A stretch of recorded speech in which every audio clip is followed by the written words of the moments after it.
Paz do Senhor, povo de Deus, louvado seja o nome do Senhor Jesus. Mais um Desperta Crente, receba essa palavra no poderoso nome de Jesus. Hoje, 6 de outubro de 2023, meu Deus, tá voando o tempo. Louvado seja Deus pela sua companhia, que Deus te abençoe. Às vezes eu entro direto, esqueço de falar, dá o like, se inscreva no canal, compartilha e comenta. Me ajuda aí para que o nome do Senhor continue sendo glorificado pelas nossas vidas aqui nesse canal. Amém? Sou grata ao Senhor pela sua confiança que está aí junto comigo nesse tempo. E cada dia que passa eu vejo mais a misericórdia e a graça do Senhor sobre nossas vidas. E sou grata a Deus, tá? Pela sua confiança. Amém? De estar me ouvindo aí todos os dias aí, de segunda a sábado. Deus abençoe a sua vida. E vamos continuar aqui. Segunda epístola do apóstolo Paulo a Timóteo. Amém? Segunda Timóteo, nós estamos no capítulo 2. Estamos encerrando hoje o capítulo 2 para a glória do nome do Senhor, né? Deus é maravilhoso. Eu louvo a Deus por essas oportunidades. Pai, eu quero te louvar neste momento, te agradecer pela tua misericórdia, a tua bondade, a tua graça. Senhor, o Senhor permitiu mais um dia em nossas vidas, dia que o Senhor fez, para que o nome do Senhor seja glorificado. Por isso, neste momento, ó Pai, eu quero bendizer o nome santo do Senhor e te pedir, ó Pai, que os nossos corações sejam cheios da tua graça, sejam cheios da tua misericórdia e que tudo aquilo que tentar deturpar o nosso coração, a nossa mente, tudo aquilo que tentasse, Senhor, tirar de nós a nossa fé, a nossa alegria no Senhor, seja repreendido agora no poder do nome de Jesus. Todos os ataques, todos os dados inflamados, meu Deus, as hostes espirituais da maldade, elas trabalham com organização para tentar nos ferir, nos atacar, para tentar, ó Pai, fazer com que o nosso emocional seja abalado. Mas neste momento eu repreendo agora, no poder do nome de Jesus, toda seta de retaliação no nome de Jesus. Amém? Deus abençoe a sua vida. Verso 25, nós vamos continuar agora no verso 25. Ontem eu falei do verso 20 ao 24, que vai falar que falou dos vasos na casa do Senhor, né? Vaso de honra, vaso para desonra. Falou do posicionamento da pessoa, quando o cristão se deixa ser purificado. E essa purificação, quando você permite, ela vem através da palavra de Deus, através de uma vida santa, né? A santidade faz parte da vida do cristão. Quando você lê o livro de Levítico, você vai ver que o livro de Levítico é todo santidade. É tanto que Levítico traduz santidade, né? Vai falar a santidade do Senhor, né? Então a gente vai entender que o Senhor requer de nós uma vida de santidade. Ah, missionário, mas isso foi no Antigo Testamento. Sim, Pedro escreve na sua epístola: sede santos porque o vosso Pai é santo, né? Nós somos santos, então nós pertencemos a um Deus santo, então a santidade faz parte da igreja, amém? Deus seja louvado. Verso 25 diz assim: deve saber corrigir com mansidão os que se lhe opõem, na expectativa de que Deus lhe conceda arrependimento, conduzindo ao pleno conhecimento da verdade. Falamos ontem sobre as discussões vãs na vida do cristão, sobre coisas que você pode evitar se calando, né? O silêncio, às vezes, é a solução para muitos problemas que nós arrumamos com a própria mão. Às vezes, uma palavra sua distorcida pelo diabo na mente de alguém vira aquele furacão na vida da pessoa. Como diz, né, muitos antigos aí, assim como eu também sempre falei, vira uma tempestade num copo de água. Então a gente precisa entender que a gente somos refém das nossas palavras, escravos da nossa palavra, se a gente não souber usar as nossas palavras. Quando você vai para Eclesiastes, capítulo 10, verso 10, fala sobre a ferramenta molada, né, que se ela perder o corte, mais força você vai ter que usar para golpear, mas quem sabe usar as suas palavras terá recompensa. Então você precisa saber usar as suas palavras para você ter recompensa da parte do Senhor. E Paulo vai escrever aqui no verso 25, falando a Timóteo, ensinando a Timóteo como Timóteo ensinar a igreja. Isso aqui é para passar para a igreja. Isso que Paulo escreveu aqui é para passar para a igreja, é leitura dentro da igreja. É tanto que naquele tempo eles liam as cartas, epístola, né, perante a igreja, para que a igreja recebesse ali aquela correção, aquele ensinamento da parte do Senhor pela vida dos apóstolos, pela vida dos servos do Senhor. Então Paulo vai escrever: deve saber. O que eu devo saber? Eu devo saber que eu sou uma serva de Deus. No verso 25 ele chama: deve saber. O que eu devo saber? Que eu sou uma serva de Deus, que eu fui capacitada, ensinada a ter paciência com as coisas que têm me acontecido. Se eu não estou ainda entendendo daquilo que eu estou exercendo, eu não posso falar. Então eu preciso entender que eu devo saber. Como que eu devo saber? Corrigir as pessoas que se opõem à minha fé. Nós vivemos num contexto, num estado laico, aonde muitas pessoas se denominam, professam outra fé, né, professam crer em outros deuses, muitos são, né, ateístas, não acreditam em Deus. Nós vivemos nesse contexto, onde nem todos são cristãos, mas nós sabemos que nós temos que aprender a lidar com situações, até mesmo no seio familiar, até mesmo na família, até mesmo dentro da casa de um cristão. Lá tem alguém que não é servo do Senhor e muitas vezes esse alguém se opõe contra a fé, se opõe contra a vida do cristão, né? Eu tenho uma boa parte da minha família que não serve ao Senhor, boa parte mesmo, quase 80%, quase os 90% não servem a Deus, né? Não conhecem assim o Deus verdadeiro de transformação, porque muitos se denominam cristão, mas não só dizem crer em Deus, mas não servem a Deus. É diferente, você crê de você se tornar um servo, um cristão, um seguidor de Jesus Cristo, né? Um pequeno Cristo na terra. Então, o que eu tenho que aprender é que eu preciso ter mansidão, e mansidão requer domínio próprio. Mansidão requer domínio na língua. Mansidão requer domínio no controle nas suas emoções. Porque esses últimos dias Deus tem me ensinado muito através do silêncio, muito através de silenciar, de se calar. Deus tem me ensinado muito nessa área, como eu já tenho me ensinado há muito tempo, mas agora ficou mais extremo, sabe? Mais assim, mais forte o ensinamento da parte do Senhor em silenciar. O Senhor tem falado coisas comigo assim tremendas em relação ao silêncio, em relação a eu me calar em algumas situações de muitas coisas que a gente vive no nosso dia a dia. Então, você precisa entender que essas pessoas que vão se opor ao seu ministério, se opor à sua vida com Deus, você precisa ter a expectativa. Ele vai continuar o verso dizendo assim, ó, na expectativa de que Deus lhe conceda arrependimento. Qual é a expectativa que eu tenho que ter quando alguém se levanta contra o meu ministério? Quando alguém se levanta contra a minha vida? Quando alguém da minha casa se levanta contra mim? Quando alguém da minha família, um amigo, conhecido se levanta? Eu preciso ter a expectativa que Deus pode salvar essa pessoa. Eu preciso ter essa expectativa que Deus, o Espírito Santo, pode convencer essa pessoa e levar ela ao arrependimento. Aí eu vou entrar num contexto, num tempo muito difícil. Por que esse contexto é difícil? Porque geralmente quando alguém se opõe à sua fé, geralmente quando alguém se opõe contra você, você não vê mais essa pessoa como uma alma, você quer ver essa pessoa como um inimigo. Nós não podemos ver essas pessoas como inimigo. Infelizmente, pela Bíblia nós estamos errados se ficarmos vendo essas pessoas como inimigo. Não posso ver as pessoas que me atingem, que me atacam, que me defamam como os meus inimigos, mas eu tenho que ver eles como alma. Eu preciso ter uma expectativa no meu coração que o Senhor pode transformar eles, que o Senhor pode mudar o caráter deles, que o Senhor pode mudar a vida deles. Por quê? Se eu não acreditar na transformação deles, eu não posso crer na minha transformação. Eu não posso acreditar no evangelho que eu prego. Eu não posso acreditar no evangelho que eu digo que sigo, que é Jesus. Você está entendendo? Se eu não acredito na transformação dessas pessoas que se opõem ao evangelho, se eu não acredito na transformação dessas pessoas que perseguem, eu posso dizer que eu sirvo a Deus. Porque nós temos que ter essa convicção. O que ele fala é uma expectativa. É uma expectativa, é você estar ali com aquele ânimo, sabendo que algo vai acontecer. Isso é a expectativa. É você saber que Deus vai conceder arrependimento. Então a gente precisa entender, irmãos, não tem nada que o inimigo possa fazer que ele roube de mim a convicção que Deus vai salvar minha mãe. Deus vai salvar minha mãe, Deus vai salvar meus irmãos, Deus vai salvar meus sobrinhos. Deus vai salvar essas pessoas que perseguem, que Deus vai libertar esse povo todo. Por quê? Nossa morada não é aqui. E se eu querer ir para o céu sozinha, eu não posso ser hipócrita.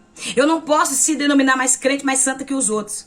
O desejo que a gente tem no coração é que essas pessoas se conduzam ao arrependimento o mais rápido possível. É que elas acreditem em Deus o mais rápido possível. Mas infelizmente há pessoas que têm o tempo determinado. Eu lembro que quando o Senhor começou a falar comigo, assim, usando pessoas, me dava sonho, foi 10 anos. 10 anos o Senhor falando comigo, falando, e eu correndo, não queria nem saber. Eu tinha sonhos assim, extraordinários, os sonhos que eu tinha. Claramente eram os sonhos que eu tinha. Muito claro. Eu não entendia às vezes. E era Deus falando comigo. Por várias vezes eu sonhava com Jesus. E nos sonhos eu entendi que era Jesus falando comigo. E uns 2 meses antes de eu aceitar Jesus, eu sonhei que eu levava 2 tiros na minha cabeça. Por trás das minhas costas eu levava 2 tiros na cabeça. Aí um era desse lado e o outro do outro. Só que o diferente no meio daquilo tudo é que de um lado saía água, aquela água cristalina, e do outro saía aquele sangue vivo. E eu ficava pensando, por que de um lado saía água e do outro saía sangue? E aí eu tive esse sonho, eu não entendi esse sonho, tudo bem, passou-se. Jesus me salvou, né? Eu sonhava em ser crente, Jesus me salvou.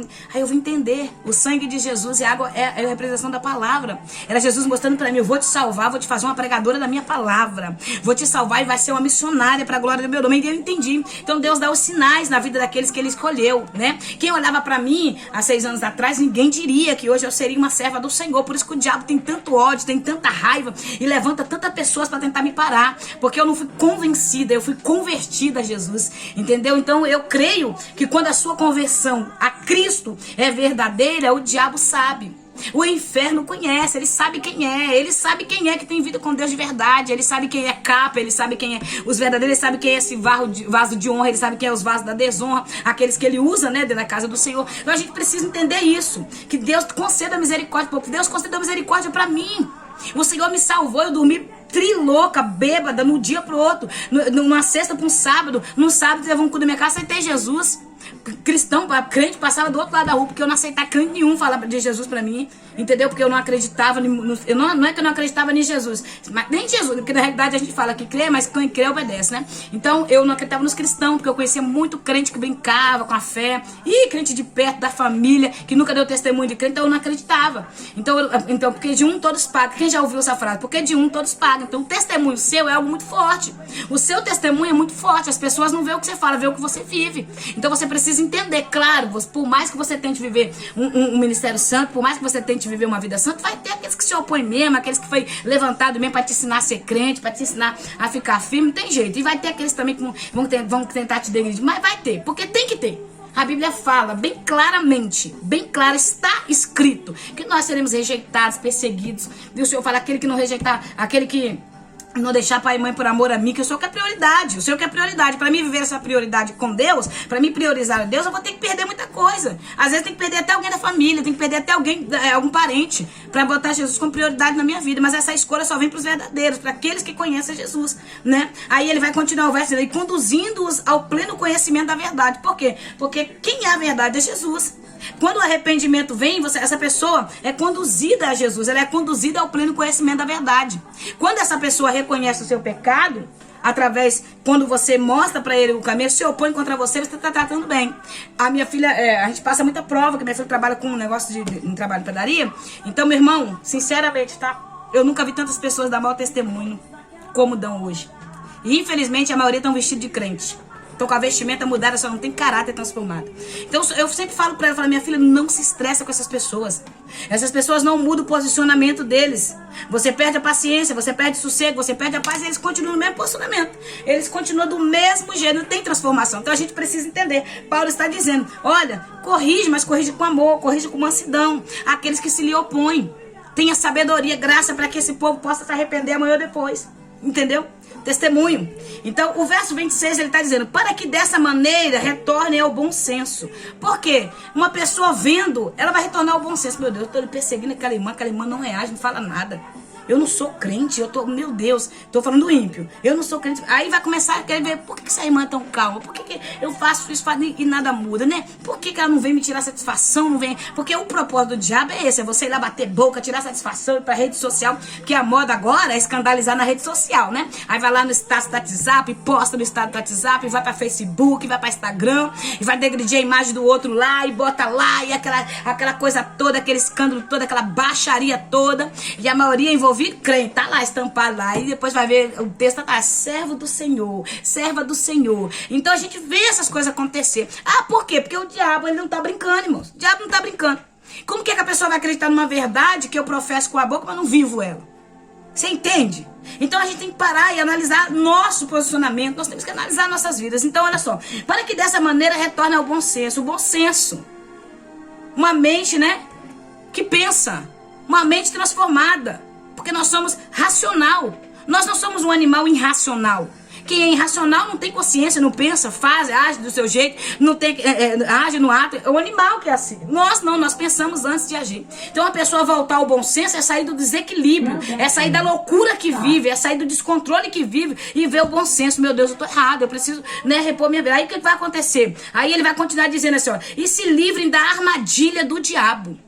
Quem está por trás dessas ações? O diabo. E se livrem da armadilha do diabo, que os capturou a fim de agirem conforme a sua vontade. É isso que nós precisamos entender. Satanás capturou muita gente com as suas armadilhas. Ele já pegou muito crente que está dentro da igreja com as suas armadilhas para fazer a vontade dele. Como que faz a vontade dele? É quando você está praticando aquilo que ele gosta. Contenda, fofoca, calúnia, perseguição, mau testemunho, compra e não paga, vive uma vida deprimente, tá ali mas é capa, tá ali mas é engano. É isso que o diabo fez. Ele colocou muitos desses na armadilha dele. Pra quê? Capturou eles pra quê? Pra seguirem e agirem conforme ele quer, a vontade do diabo. E tem a gente fazendo a vontade do diabo hoje. Não é pouco, não. É muita gente fazendo a vontade do diabo. Praticando o que o inimigo colocou pra eles praticarem. A gente precisa analisar nossas ações. A gente precisa analisar nosso comportamento. Nós estamos vivendo num tempo de status, né? As pessoas vivem muito de status. Eles não vivem mais de uma vida santa, de marca no joelho. Eles querem status. Eles querem as pessoas que estão no momento. Eles não querem saber se a pessoa tem uma vida com Deus, se a pessoa é uma mulher de oração, é um homem de oração. Não. Eles querem status. É tanto que a gente vive num tempo onde a palavra tem sido menosprezada em muitos lugares, principalmente aqui no Brasil. A palavra de Deus tem sido retirada em louvores, louvores, louvores, revelação, revelação. A pessoa não tem Bíblia, não tem nada, mas a pessoa dá uns 3, 4, 5 gritos, revela 4, 5, 6, acabou. Não precisa ter Bíblia, só ler um texto isolado e acabou. Nós estamos vendo esse contexto. Mas aí nós vamos ver quem é que não está trabalhando, agindo conforme a vontade do diabo. É muita gente na igreja, pregadores, pastores, muita gente que denomina o cristão que estão agindo conforme a vontade do diabo. Foram capturados por armadilha de Satanás. Muitos estão nessa armadilha de engano. E o Senhor está nos alertando a ter esse compromisso com Ele, a ter bom senso para a gente não trabalhar contra a noiva do Cordeiro, para a gente não trabalhar contra a igreja do Senhor. E para que eles lá fora olhem para a gente e vejam o testemunho que nós temos em Cristo Jesus. Então não importa o que falamos, não importa o que nós vivemos, as ações que nós temos. Então, que você não se envolva em discussões vãs, que você não perca seu tempo com pessoas que estão caluniando. Deixa na mão do Senhor, na hora certa, no tempo certo, Deus vai glorificar o nome dele. Eu tenho visto Deus glorificar o nome dele na minha vida de uma forma extraordinária, através do silêncio com Deus, através do silêncio com Deus e a oração. Porque não adianta você silenciar e não fazer nada, né? A fé tem que ter ação. Então você silencia e ora, porque às vezes você não precisa nem gastar palavras, não precisa nem gastar salivas com a pessoa, somente ora e deixa que o próprio Deus responde para você. Amém? Que Deus abençoe. Capítulo 3 amanhã muito forte, vai falar sobre a igreja atual de hoje, que nós estamos vivendo nesses últimos tempos, é uma palavra muito forte, e eu creio que Deus vai falar muito mais ao teu coração. Que Deus abençoe, que esse bom senso, que a gente tenha essa mente racional. O apóstolo Paulo fala, né, que em Romanos, no capítulo 12, verso 2, diz assim, ó, transformai-vos a vossa mente, né? Pela palavra de Deus, né? Então não se conforme com esse mundo, minha irmã. Não se conforme em ser somente mais uma crente que não tem identidade, que não tem característica, que não tem propósito. Não se conforme, meu irmão. Se conforme em ser um cidadão do céu, porque um cidadão do céu tem uma característica diferenciada da terra. Então que Deus abençoe a sua vida, que a sua mente seja transformada pelo poder da palavra de Deus, que você tenha esse bom senso que vem do Senhor, que você tenha esse equilíbrio, esse domínio próprio, essa paciência no falar, essa mansidão no falar. Se você não tem, ora, começa a orar que Deus vai estar pedindo, Senhor, eu preciso ter estrutura para quando eu passar pela prova eu me calar. Senhor, eu preciso ter estrutura. Vai orando, vai falando para Deus. Senhor, se eu passar, eu quero perder a cabeça, eu quero falar, eu quero responder. Fala para ser sincero com Deus. Nós estamos vivendo um tempo de pessoas muito mentirosas, enganadoras, que não tem coragem nem de falar para Deus. Fala para Deus. Fala para Deus a sua necessidade neste momento. Amém? Deus te abençoe, que a paz do Eterno te alcance. Amanhã nós voltamos para a glória de Deus. Senhor, eu quero te louvar, bendizer o teu nome pela vida do teu filho e da tua filha, que se encontra aqui comigo neste momento. Eu quero orar, Pai, por estrutura espiritual, que o Senhor venha dar mansidão, que o Senhor venha dar, Senhor, domínio aos teus filhos, para que eles possam ser testemunho vivo da igreja do Senhor na terra, para que eles possam ser testemunho vivo de Jesus aqui nessa terra. Por isso, nos ensina, Pai, porque os ataques têm sido grandes, mas maior é o Deus que nós servimos, no nome de Jesus. Amém? Deus te abençoe, que a paz do Senhor te alcance.